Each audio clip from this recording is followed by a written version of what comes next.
Breaking news చూస్తున్నాం. ములుగులో 500 ఎకరాల్లో చెట్లు నేల కొరగడంపై మంత్రి సీతక్క ఆరా తీశారు. రాష్ట్ర సచివాలయం నుంచి పీసీసీఎఫ్ డిఎఫ్ఓలతో మంత్రి సీతక్క టెలిఫోన్లో మాట్లాడారు.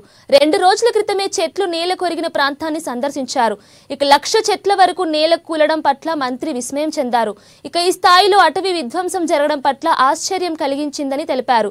ములుగు అడవుల్లో సుడిగాలి వల్ల 1,00,000 చెట్ల వరకు నేల కొరిగాయని, 100 ఎకరాల్లో నష్టం వాటిల్లిందన్నారు.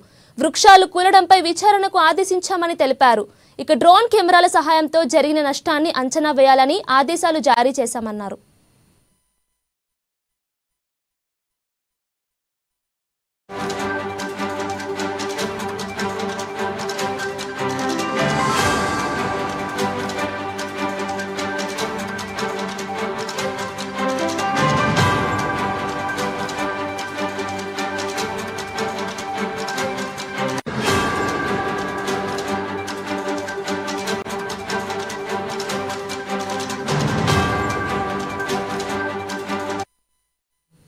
బ్రేకింగ్ న్యూస్ చూస్తున్నాం.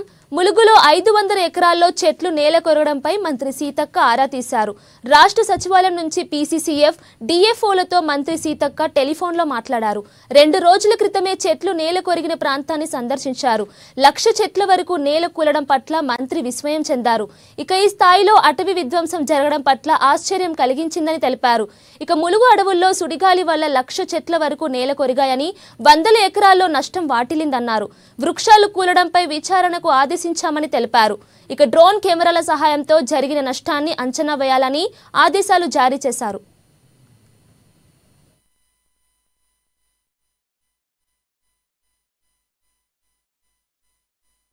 నిన్నటి నుంచి వస్తున్నటువంటి డ్రోన్ కెమెరాస్ ద్వారా వచ్చే విజువల్ చూస్తే నాట్ ఓన్లీ ఒక మేడారం రోడ్డు లేదా ఈ హైవే మీద, కానీ మొత్తం జంగల్లో మొత్తం ఈ సుడిగాలితోటి ఎట్లా నష్టం జరిగిందనేది బయటకు వస్తా ఉంది. కాబట్టి సెంట్రల్ గవర్నమెంట్ ఇది ఒక ప్రత్యేక దృష్టి పెట్టి ఈ మళ్ళీ రీప్లేస్ చేసుకోవడానికి, అది నేషనల్ మన wild life area, wild life sanctuary అది. సో దాన్ని రకరకాల మంచి వనమూలికలకు కూడా ఎఫెక్ట్ అయింది.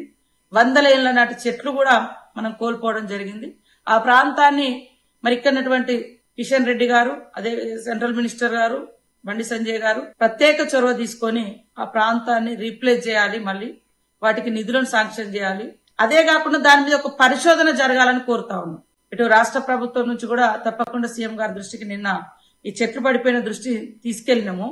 కానీ ఇంత అయిందనేది క్లియర్ గా పిక్చర్స్ మాకు డ్రోన్ కెమెరాల ద్వారా తెలిసి. సో ఇది కనుక ఊర్ల మీదకి వచ్చుంటే దాని ఎఫెక్ట్ ఒక కొండపర్తి విలేజ్ మీద రావడంతో ఒక 5-10 ఇళ్లు డ్యామేజ్ అయితే వెంటనే నేను, కలెక్టర్ గారు, ఎస్పీ గారు, స్థానికంగా ఉన్నటువంటి మండల స్పెషల్ అధికారులు మేమందరం విజిట్ చేసి వాళ్లకు సపోర్ట్ చేసి కొంత ఆర్థిక సాయం, కొంత సాయం మేము అందుబాటులో ఉన్నంత మేరకు మేము అక్కడ లోకల్ గా నిన్న కూడా చేయించడం జరిగింది. ఇట్లాంటి నష్టం ఈ సుడిగాలి నిజంగా మేడారం మీద గనక వచ్చుంటే ఇవాళ ఆ ఊరు అసలు ఆనవాళ్ళు కూడా ఉండేది కాదనేది ఇప్పుడు మాకు భయం వేస్తుంది. సో ఇలాంటి సుడిగాలులు ఏ ప్రాంతాల్లో వచ్చే అవకాశాలు ఉన్నాయో ముందస్తుగా కూడా పరిశోధన చేయాల్సిన అవసరం ఉంది. ఫారెస్ట్ శాఖ వారికి కూడా ఇది తెలియజేయడం జరిగింది. ముఖ్యంగా సెంట్రల్ గవర్నమెంట్ ఇది ఫారెస్ట్ శాఖ మీ పరిధిలో ఉంది, అదే విధంగా వైల్డ్ లైఫ్ సాంచురీగా కూడా ఉంది.